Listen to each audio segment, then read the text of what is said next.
দিবি?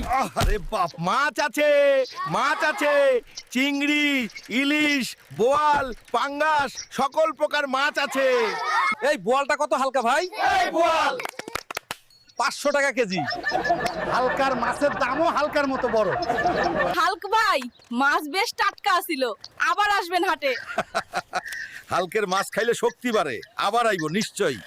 আজকে তো ভালোই ব্যবসা করলাম। 2 নম্বরই মাছের এত চাহিদা, আগে তো জানতাম না। ও বউ, ও বউ, তাড়াতাড়ি এক গ্লাস শরবত আর ভাত দাও, শরীরটা খুবই ক্লান্ত।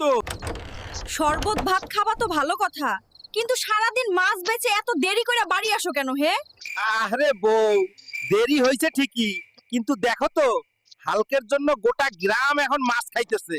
বেচো তো 2 নম্বরই মাছ, আবার বড় বড় কথা। যেদিন ধরা খাবা সেদিন বুঝবা।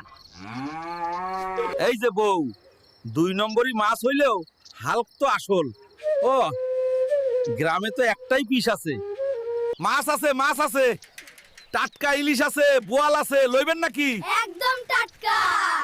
এই হালকা, চাঁদপুরের ইলিশ আছে নাকি? দাদি, এই লন খাঁটি চাঁদপুরের ইলিশ, ভাজবেন আর খাইবেন। এই ল হালকা, টাকা কাটা রাখো। ও বেশিই দিলাম, চাঁদপুরের ইলিশ আনছো তাই।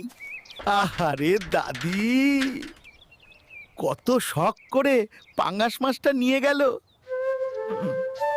আহ, কি সুন্দর ঘ্রাণ।